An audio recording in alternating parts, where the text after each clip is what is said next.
Forbes still values the Browns at over $5 billion, but that figure is increasingly theoretical. In reality, market confidence is collapsing. Investor interest is cooling. Free agents are steering clear, and the league-wide perception of Cleveland has bottomed out. It's not about wins or losses. It's about leadership or the lack thereof. Jimmy Haslam's rumored consideration of selling a minority stake is less about cash flow and more about credibility. If you're into the real story and all the messy twists they don't show on highlight reels, go ahead and subscribe. And if you're sticking around to see how this Browns QB chaos plays out, you should definitely be subscribed. Executives inside the building know that governance reform may be the only path forward.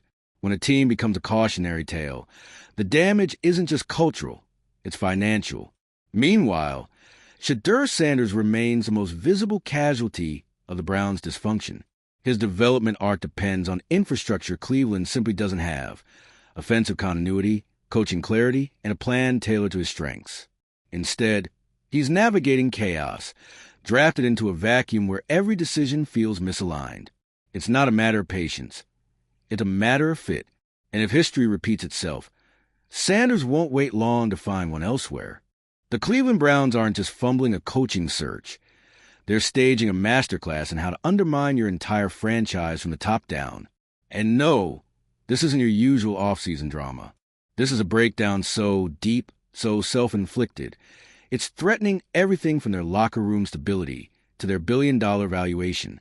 And stuck right in the middle of the mess?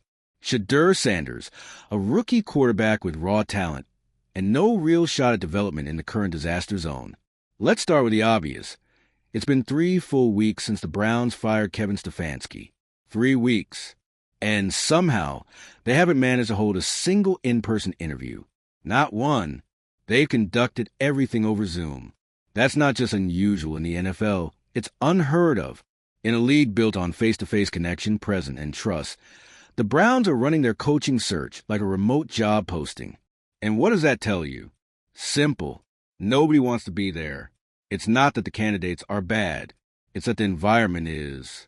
Coaches are either pulling out or flat out refusing to travel to Cleveland. That's not about timing. It's not about money. It's about reputation. The Browns aren't just a hard sell right now. They're a red flag. The most brutal example? Mike McDaniel. He had options. He had credentials. He had interest, just not in Cleveland. Offered a head coaching opportunity. He chose instead to become an offensive coordinator in Los Angeles. That's not career preference. That's a statement. A professional, public, and deeply embarrassing statement about how the league views the Browns' inner workings. And it doesn't stop with McDaniel. Coordinators around the league are keeping their distance.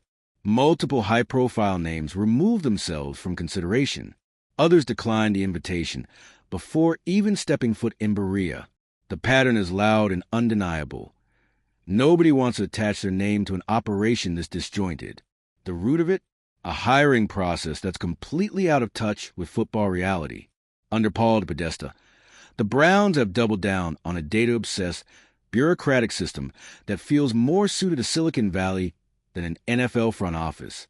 Prospective head coaches are being asked to complete personality assessments, write essays, actual essays titled "Why I Want to Be the Head Coach of the Cleveland Browns," and complete homework-style assignments to advance to additional rounds. This isn't rigorous. It's ridiculous. It's not just alienating. It's repelling the exact kind of leadership the Browns so desperately need. Veteran coaches don't want to be judged by psychometrics and essay structure. They want to be evaluated on wins, leadership, and experience, not their rhetorical ability or how well they mirror proprietary personality archetype. And there's an even deeper issue beneath the surface. This hiring model favors a narrow profile, Ivy League, adjacent young, physically polished candidates with high cognitive testing scores and algorithmic compatibility. In other words, a homogenized pool that fits a data-driven fantasy, not a gritty football reality. And that's exactly the opposite of what Shedeur Sanders needs. He's not just a developmental quarterback. He's a developmental quarterback in a system that doesn't exist.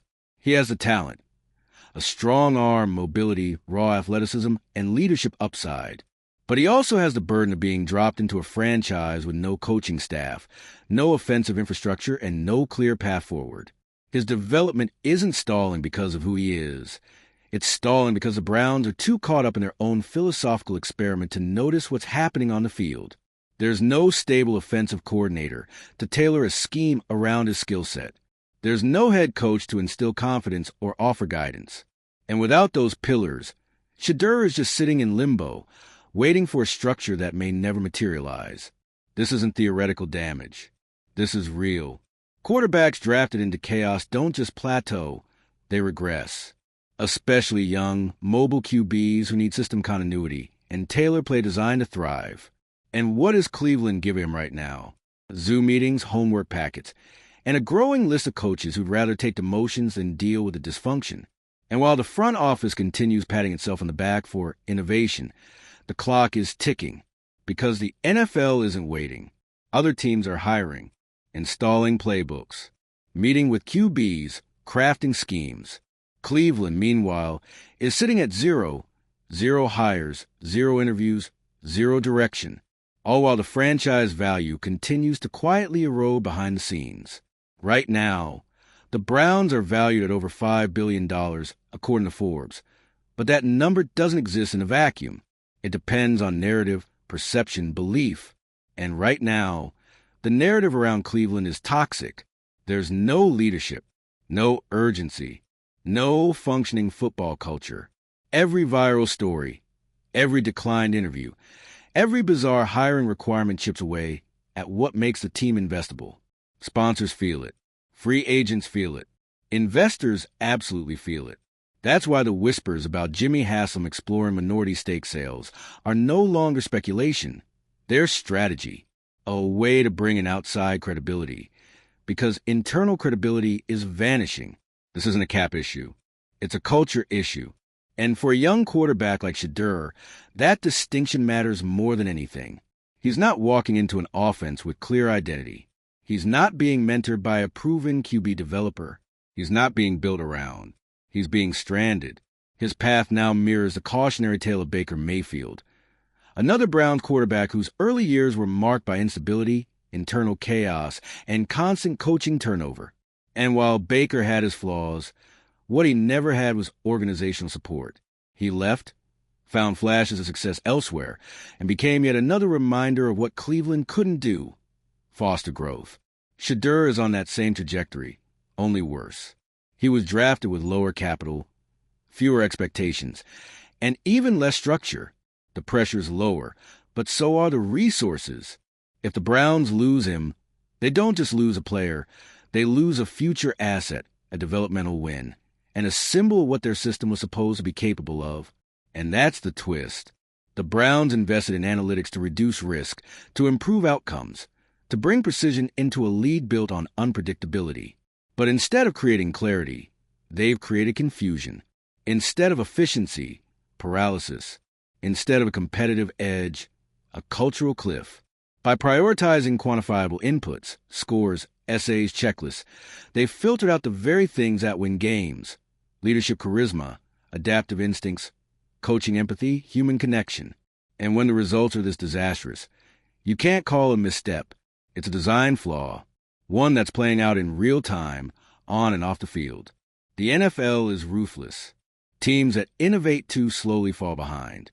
But teams that innovate without accountability, they fall apart. That's where Cleveland is. Falling apart under the illusion of control. So here's where things stand. No coaching staff, a rookie quarterback stuck in neutral, a front office chasing data ghosts, and an owner possibly inching toward a financial. And somehow, the worst part is that this is all preventable. The Browns could have made the shift. They could have balanced analytics with actual football leadership. They could have surrounded Shedeur Sanders with a team that knew how to bring out the best in him. Instead, they handed him a clipboard, a broken process, and a franchise identity crisis. Let us know what you think. Can Shedeur survive this environment? Or is Cleveland once again setting up its young quarterback to be someone else's breakout success? Drop your thoughts in the comments. Hit like if you're exhausted by watching talent get wasted in the same cycle. Share this with a fan still holding on to hope. And subscribe for more breakdowns of the meltdowns that somehow just keep getting worse. Because in Cleveland, the floor is always just a little lower than you thought. And just when you think the floor couldn't drop any further, it does. At this point, even neutral observers are asking the same question. How does a franchise this dysfunctional still operate like it's business as usual? The Browns aren't just failing on the field. They're failing at the foundational level. At the very idea of what it means to run a professional football team. They built an organization optimized for precision, and all they produced is paralysis. Everything is filtered, analyzed, and systematized to death. The coaching search is a never-ending process because it's not about finding someone to lead a locker room. It's about finding someone who fits a matrix, a checklist, a composite score of cognitive agility and cultural alignment.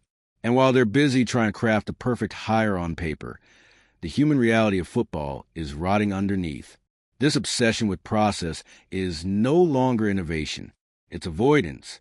They don't want someone who's coached under fire, who knows how to command a room after a 3-game losing streak, or how to pull a rookie quarterback back from the edge of a confidence crisis.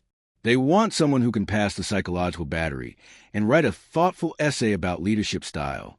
Meanwhile, their actual quarterback, the one with a real future, is being left to sink. And let's talk more about that reality, because it's somehow the most overlooked part of this mess. Shedeur Sanders is being sabotaged before he's even been given a chance. His rookie year didn't come with a hype train. He was a 5th-round pick. But that wasn't a mistake. It was opportunity. Low pressure, high ceiling, a player you could mold, a project who just needed the right support system to develop into something special. Instead, he walked into a franchise that doesn't know what it wants to be. There's no coaching continuity, no scheme to learn, no playbook to master. There's not even a position coach or offensive coordinator assigned to help build his fundamentals in the offseason. He's on an NFL roster with zero idea who will be calling his plays, or if the person calling them even wants to be there. And we've seen how that plays out in Cleveland. Over and over again, quarterbacks in this system aren't groomed. They're tossed around in rotating chaos. Just ask Deshaun Kaiser or Brandon Whedon or Johnny Manziel. And yes, Baker Mayfield. Talented QBs dropped into leadership vacuums, burned by staff turnover, then dumped the moment their performance dips, even though the organization failed them every step of the way. But this time it's worse, because Shedeur isn't just being left without support. He's being pulled into a franchise-wide experiment that treats his future like data. And here's the thing that keeps getting overlooked. Quarterbacks don't develop in isolation. They need culture. They need context. They need to know who's in their ear when the pocket collapses and who's in their corner when the stat line says otherwise. Without that, even the best mechanics break down. Even the strongest mental makeup starts to crack. Shedeur is still in year 1, and already the clock is ticking, not on his talent, but on the organization's ability to support it. And that ticking, it's getting louder, because the Browns are hemorrhaging credibility by the day, not just internally, but across the entire NFL. Every coordinator who pulls out of the coaching search sends a message. Every headline about no in-person interviews chips away at the image. Every report about bizarre hiring exercises makes the team look more like a corporate think tank than a football operation. And behind the scenes, that noise matters.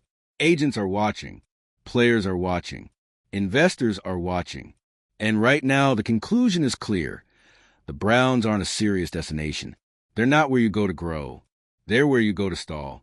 It's why Jimmy Haslam is reportedly exploring outside investment, not because the team is strapped for cash, but because the structure is broken.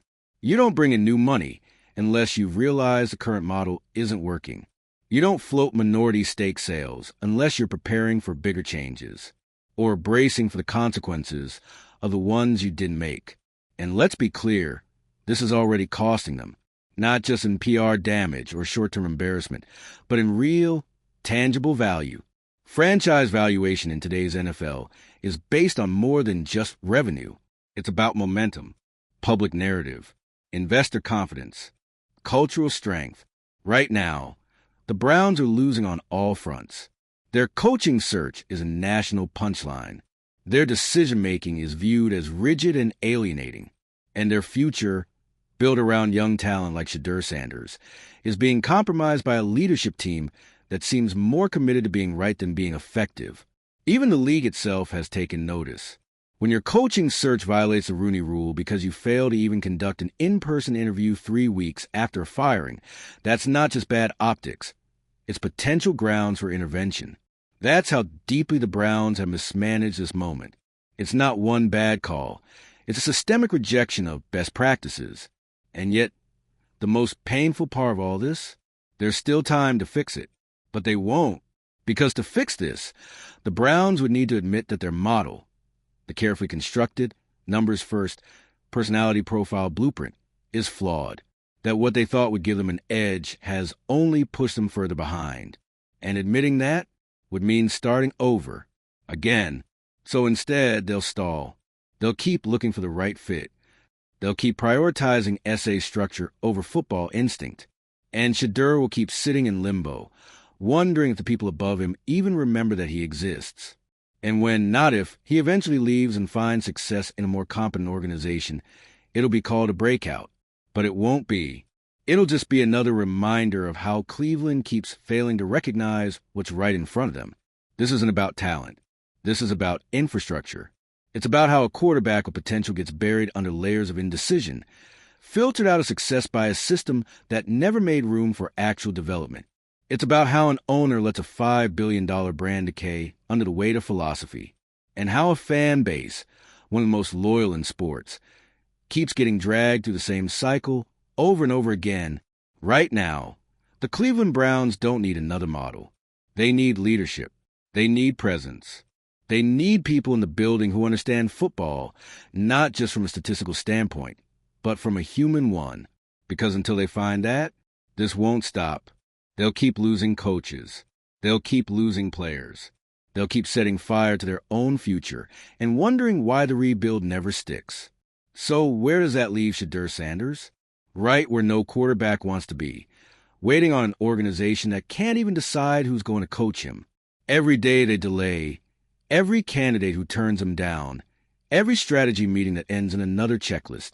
They're not just wasting time, they're wasting potential. If the Browns don't turn this around fast, then Shedeur's best-case scenario might just be a trade-out, a new team, a clean slate. Because if this franchise doesn't course correct, staying at this point, it's less about what the Browns haven't done and more about what their inaction says. Because if you're watching from the outside, and frankly, if you're inside the building, you're starting to realize something brutal. This franchise is paralyzed by its own process. And while they sit frozen at the wheel, Shedeur Sanders is strapped in for the wreck. This isn't just another chapter in the book of Cleveland Can't Get It Right. It's a whole new volume, one where failure isn't about bad luck or a few missed draft picks. This is failure by design. The kind of dysfunction that's built into the very structure of how decisions are made, how people are hired, how leadership is defined. They've created a hiring process that filters out football instincts in favor of corporate polish. And now they're shocked when the people who actually know football want nothing to do with it. It's not even a question of money or market size. It's that no one wants to join a franchise where logic is buried under bureaucracy, where your ability to lead a team is less important than your ability to fill out a workbook. And every time another candidate walks away, that message gets louder. The irony? The Browns built the system to avoid another coaching carousel. They want to protect themselves from impulsive hires and emotional decisions. But all they've done is replace gut calls with gridlock. Now, even if the right person did come along, they never make it past the homework round. This is what happens when you confuse efficient with effective. And meanwhile, Shedeur Sanders is standing on the sidelines, not even sure what playbook he should be studying. Because there isn't one. He has no coordinator, no position coach, no head coach, no offensive identity. The only thing he has is the sinking realization that this team doesn't seem to realize or care, that it's ruining his shot before it's even begun. He was never expected to be the week one starter. That's not the point. The point is that development isn't a light switch. It's a process. And every off-season rep, every meeting room, every early install session matters, especially for someone like Shedeur, who's talented but raw, and who came into the league knowing he'd need structure and support to truly grow. Instead, he'd been handed a blank calendar and a front office that's too busy sorting personality tests to notice the damage. And let's not gloss over how dangerous that is, not just for Shedeur, but for the long-term viability of the franchise. Because if this continues, the Browns aren't just setting up a player to fail. They're setting up their future to fail. Every franchise lives or dies on whether it can develop talent. And right now, the Browns are proving they can't. Not because they don't draft well, but because they don't build anything around the picks once they arrive. It's no accident that Baker Mayfield didn't succeed in Cleveland but found flashes of himself elsewhere. He wasn't the problem. The Browns were. And now, Shedeur is staring down that same road. Let's be blunt. If you're a quarterback in this system, your best-case scenario might be getting out. That's the real tragedy here. That leaving could be considered a success story. That the only way to fulfill your potential is to escape the franchise that drafted you. And don't think that goes unnoticed by the rest of the league. Veterans are talking. Agents are steering their client away. Coaching candidates are pulling out. And Jimmy Haslam? He's reportedly exploring minority stake sales. That's not about diversifying ownership. It's about needing external pressure, because internal change isn't happening. This isn't just a football problem anymore. It's a governance issue. The franchise isn't functioning. It's surviving off reputation fumes, and even those are starting to fade.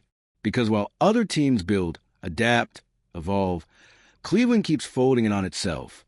More processes, more structure, more red tape, less clarity, less leadership, less football. And the worst part? This is all happening during the most critical developmental window of Shedeur Sanders' career. His early years will either shape him into a long-term starter or define him as another lost potential. And that outcome? It's being decided right now in back offices and stalled interviews and unreadiness masked as deliberation. So what happens if this continues? Simple. The Browns hire someone late, maybe not their first or even third choice, someone willing to jump through hoops, not someone who inspires a locker room. They rush to fill out a staff. They hand Shedeur a partial playbook 2 weeks before camp. They install a system he doesn't fit into. He struggles, of course. And then the narrative flips. It becomes his fault. Sound familiar? Because it is. It's the exact same cycle. It's deja vu with a different name on the jersey. The Browns don't just have a quarterback problem. They have a pattern. One that keeps repeating. Because the people at the top refuse to admit that their carefully curated blueprint is what's broken. And until that changes, it doesn't matter who they draft. It doesn't matter who they hire. It doesn't even matter how much the franchise is worth on paper. None of it translates into wins or growth or progress if the operating system underneath is designed to fail the people it's supposed to support. So the only question now is, how long will they let this go on? How long will they pretend that this is a process instead of crisis? How long before someone in the building finally says, enough? Because the clock is ticking, not just on a coaching hire, but on a quarterback's future. Let us know in the comments. Is Shedeur already too deep in the dysfunction to succeed here? Do you see a way out? Like this video if you're tired of the same Cleveland story on a different day. Share it with someone still trying to believe in a rebuild. And hit that subscribe if you're keeping tabs on every public football implosion in real time. Because if this saga has shown us anything, it's that Cleveland isn't rebuilding. It's stuck on repeat.